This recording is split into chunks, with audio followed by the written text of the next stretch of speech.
Bonjour bien-aimés, je m'appelle Kossi Hubert Moundefa et je suis de l'église Mission de la Bonne Nouvelle. Aujourd'hui, nous allons encore lire dans la Bible pour continuer notre enseignement de la Bible. Et la fois passée, on avait parlé de Genèse 1 à partir du verset 1 jusqu'au verset 5. Et nous, on avait montré que la terre est informe et vide et il avait des ténèbres au-dessus de l'abîme. Et la terre, c'est nous, les hommes. Et si on dit que la terre est informe et vide, ça veut dire que c'est nous, les hommes, qui sommes informes et vides. Et si on dit qu'il avait des ténèbres au-dessus de l'abîme, ça veut dire que c'est nous, les hommes, qui sommes remplis de ténèbres. C'est en résumé ce que nous avons eu à partager dans la première vidéo. Maintenant, mes très chers bien-aimés, j'aimerais que à chaque fois que nous parlions, vous puissiez ouvrir votre Bible et nous puissions lire dans la Bible les enseignements de Dieu afin d'aller étape par étape vers le salut que Dieu nous a tant prôné depuis le commencement du monde. Alors, aujourd'hui, nous allons lire 3 parties de la Bible. La première partie va concerner Genèse chapitre 2 du verset 15 au verset 17. La deuxième partie sera Genèse chapitre 3 du verset 1er au verset 6. La troisième partie sera Ésaïe 55 verset 8 au verset 11. Alors, très chers bien-aimés, je vais lire. Et la première lecture concerne Genèse chapitre 2 verset 15 au verset 17. L'Éternel Dieu prit l'homme et le plaça dans le jardin d'Éden pour le cultiver et pour le garder. L'Éternel Dieu donna cet ordre à l'homme: tu pourras manger de tous les arbres du jardin, mais tu ne mangeras pas de l'arbre de la connaissance du bien et du mal, car le jour où tu en mangeras, tu mourras. Alors, deuxième partie. Genèse chapitre 3 du verset 1er au verset 6. Le serpent était le plus rusé de tous les animaux des champs que l'Éternel Dieu avait fait.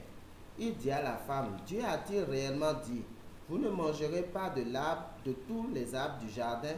La femme répondit au serpent: nous mangeons du fruit des arbres du jardin, mais quant au fruit de l'arbre qui est au milieu du jardin, Dieu a dit: vous n'en mangerez point, vous n'y toucherez point, de peur que vous ne mouriez.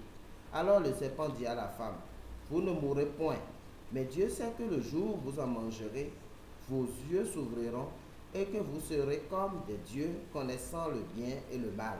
La femme vit que l'arbre était bon à manger et agréable à la vue, et qu'il était précieux pour ouvrir l'intelligence. Elle prit de son fruit et en mangea. Elle en mangea aussi. Elle en donna aussi à son mari qui était auprès d'elle, et il en mangea. Nous allons d'abord nous en arrêter sur les 2 parties-là, et après nous allons partir sur la 3e partie. Alors, mes très chers bien-aimés, ici, il y a 2 paroles qui ont été données à Adam. La première parole, c'est: tu ne mangeras pas le fruit au milieu du jardin, car lorsque tu en mangeras, tu mourras. Et la deuxième parole qui dit: lorsque tu en manges, ton intelligence souffrira, tu connaîtras le bien et le mal, et tu seras comme un Dieu. Alors, donc, il y a 2 paroles qui sont données ici. Pour que la deuxième parole puisse travailler dans la tête de Adam, il faut que la première parole soit effacée d'abord.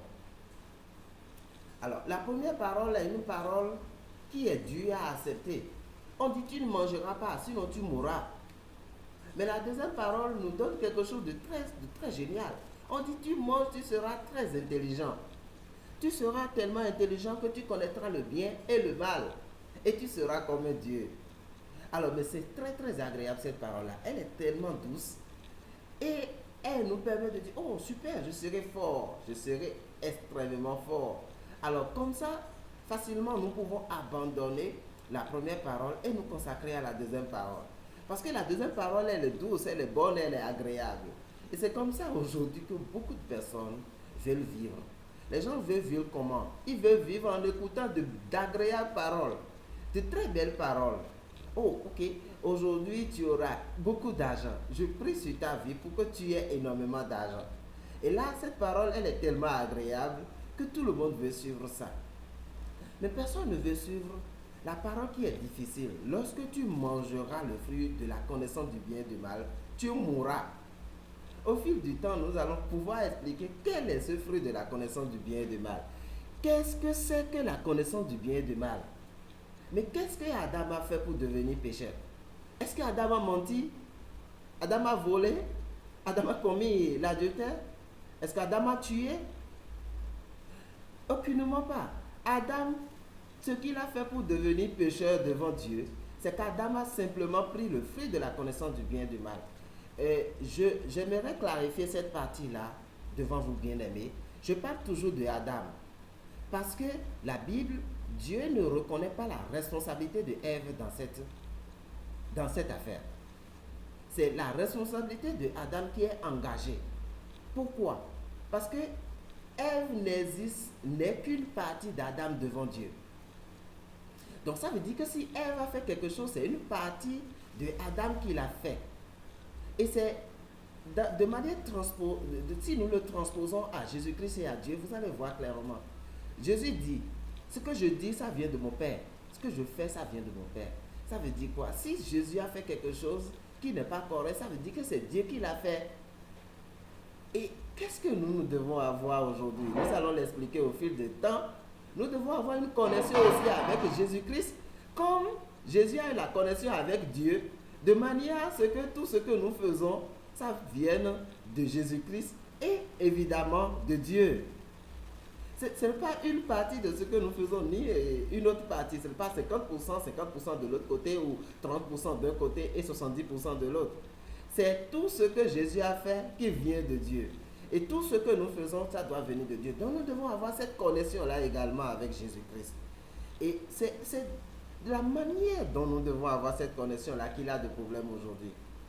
C'est-à-dire que quoi? Quand Ève a une connexion avec Adam, de manière à ce que tout ce que Ève fait, c'est Adam qui l'a fait. Et c'est Adam qui est responsable de ce que Ève fait.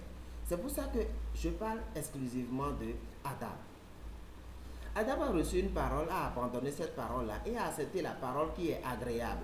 À partir du moment où Adam a accepté la parole qui est agréable, Adam est perdu. Et qu'est-ce qu'Adam a fait? Adam a juste connu le bien et le mal. Et c'est cette connaissance du bien et du mal que Adam a eu qui est le péché.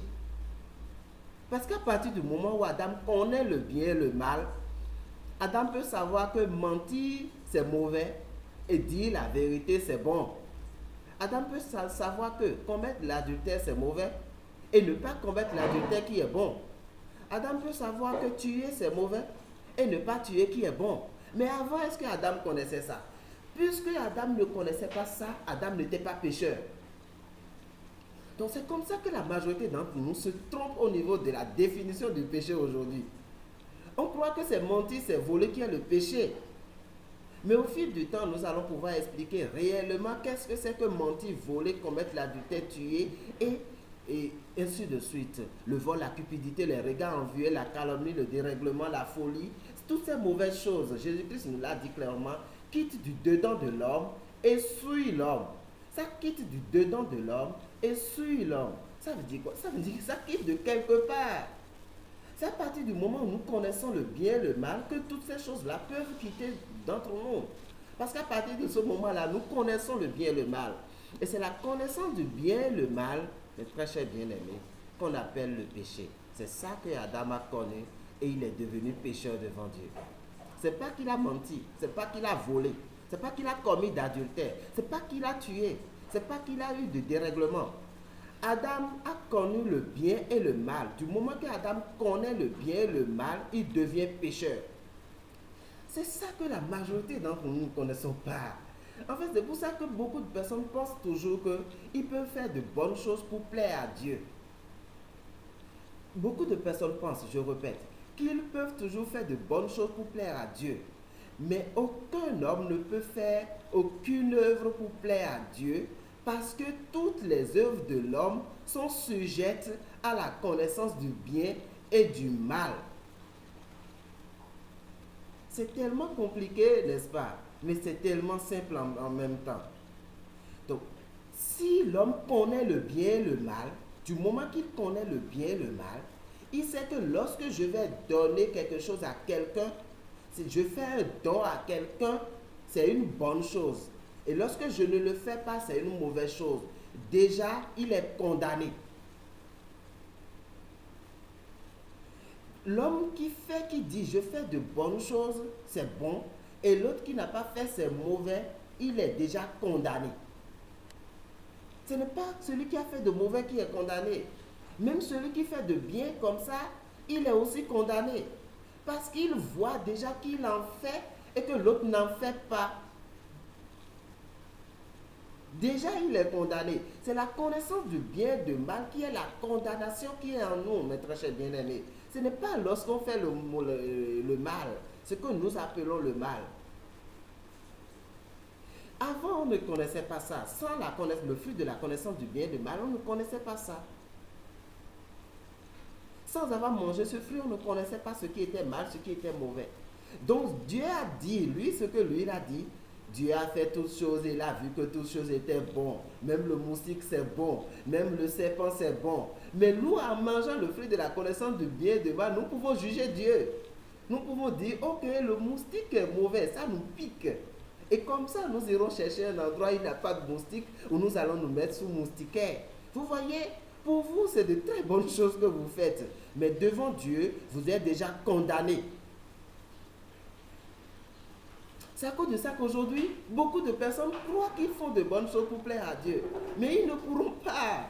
Et c'est pour ça que lors du dernier jour, on va dire, vous m'avez vu nu, vous ne m'avez pas revêtu. Vous m'avez vu affamé, vous ne m'avez pas donné à manger. Et vous savez ce que ces gens-là vont répondre? Ils vont dire, mais quand est-ce que nous t'avons vu, nous ne t'avons pas revêtu? Quand est-ce que nous t'avons vu affamé, nous ne t'avons pas donné à manger? Parce que eux, ils ont toujours cru qu'ils ont fait. Mais en le faisant comme ça, ils étaient condamnés.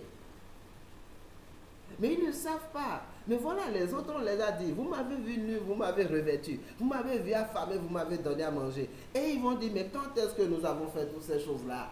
Parce que eux, ils savent que intrinsèquement en eux, rien de bon ne sort. Parce qu'ils ont ils ont la connaissance du bien et du mal. À partir du moment où ils ont la connaissance du bien et du mal, ils ne peuvent plus sortir quelque chose qui est agréable à Dieu. Et nous allons vous expliquer, nous allons expliquer par la suite qu'est-ce qui est agréable à Dieu.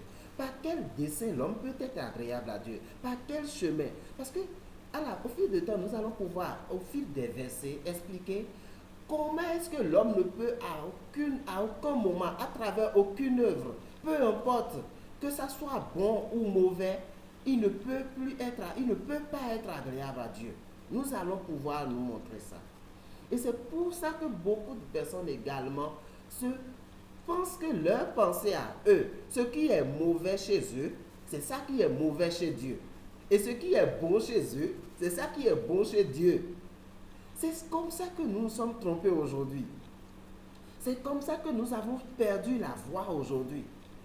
Et c'est comme ça que nous avons toujours cru que nous pouvons être agréables à Dieu aujourd'hui, à travers nos œuvres. Et dans les églises, on nous enseigne ça. On nous dit, faites de bonnes œuvres. Mais s'ils comprennent qu'aucun homme ne peut faire aucune bonne œuvre pour plaire à Dieu, alors à jamais ils ne vous enseigneront cela. Parce que du moment qu'on est le bien, le mal, aucune bonne œuvre ne peut plus sortir de nous. Parce que tu vas donner de bonnes choses, tu vas faire de dons à quelqu'un, c'est déjà, tu es condamné pour ça. Parce que pour toi, c'est déjà une bonne chose et tu fais déjà la distinction entre le bon et le mauvais. Et tu es déjà condamné. Mais c'est les choses cachées de la Bible que la majorité ne connaissent pas. Et comme ils ne connaissent pas, ils peuvent se tourner vers leurs pensées. Et mes très chers bien-aimés, cela va nous amener à lire Ésaïe 55 maintenant, le 3e verset. Ésaïe 55 à partir du verset 8 au verset 11.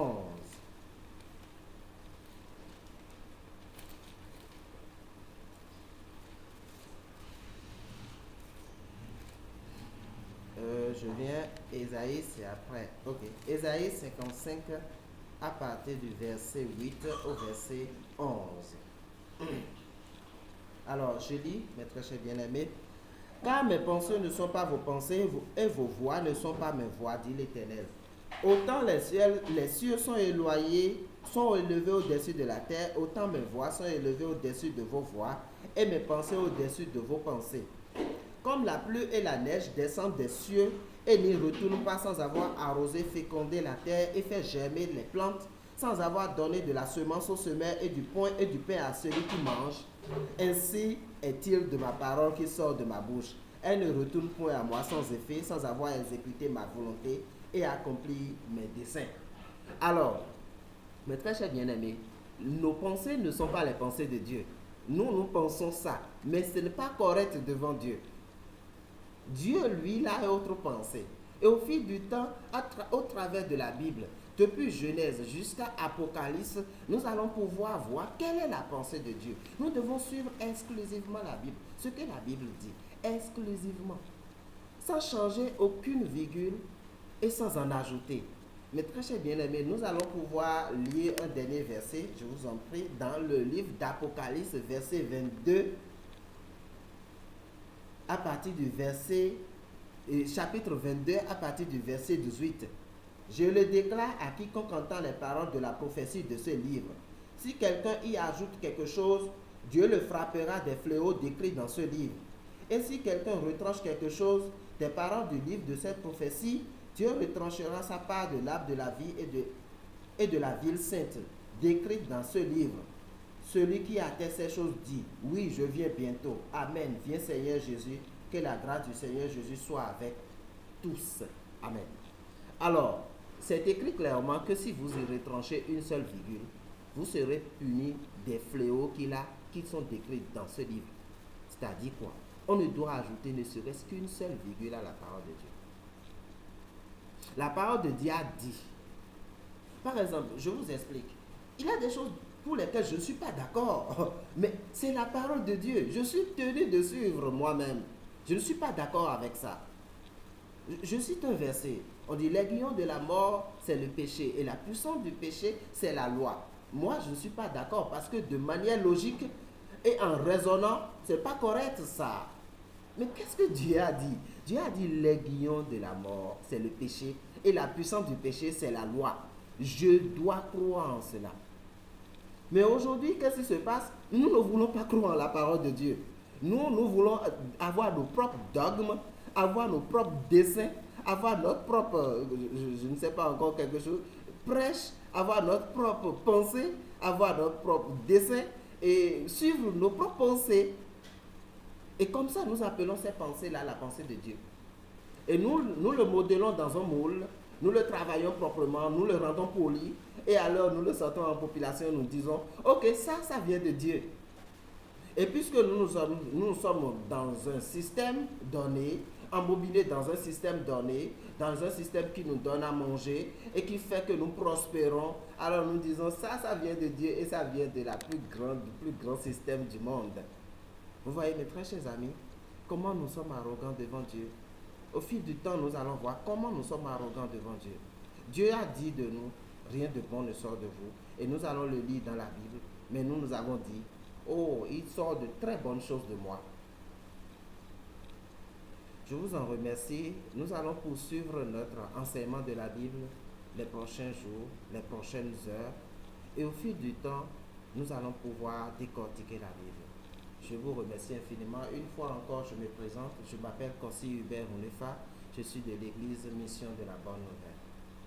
Bonne journée à vous, selon le moment où vous regardez cette vidéo, ou bonne nuit, ou bonne soirée, selon également le moment où vous regardez cette vidéo.